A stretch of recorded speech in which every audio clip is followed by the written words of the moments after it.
I'm Denis Nelthorpe. I'm currently the manager of Footscray and Wyndham Legal Centres and Director of Legal Practice at Brimbank Legal Centre, and I was one of the original team that put PILCH together. Firstly, I was with Greg Cannellan, one of the two community legal centre lawyers that did the rounds and asked all the major firms to become a member.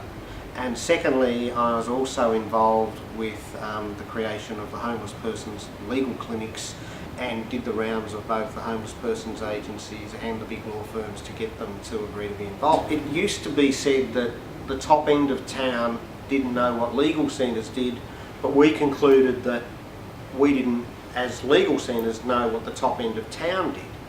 And so we went to them and said, look, there are these various forms of assistance.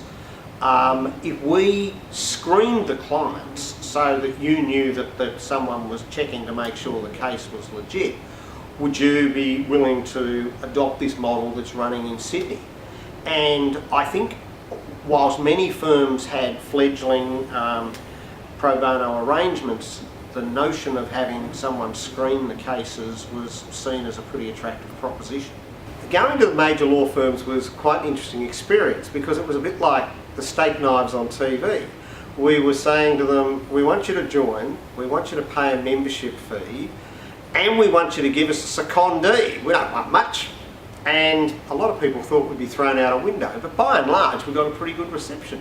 Around the time that Caitlin English, who was our first coordinator, was making application for a Churchill Scholarship, I had read one of John Grisham's novels called The Street Lawyer, and the plot is based on a lawyer who is, amongst other things, volunteering at a legal centre based in a street shelter, and that gave the idea of homeless persons legal clinics. And I started to wonder, well, could we do that here? We obviously have all the homeless shelters, and I'd said to Caitlin, well, I'll agree as your boss to support the Churchill Fellowship application if you agree to go and visit some of these homelessness clinics in the US. I remember two early matters well.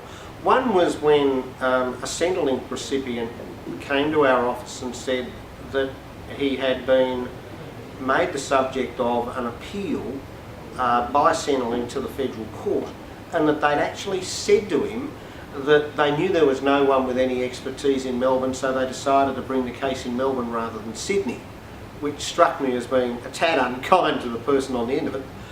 But the other one that I remember, which was just one of the early cases, was a young girl who was playing ice hockey in Bendigo, was told that she was too old for the underage boys comp and they were fearful that she would be injured.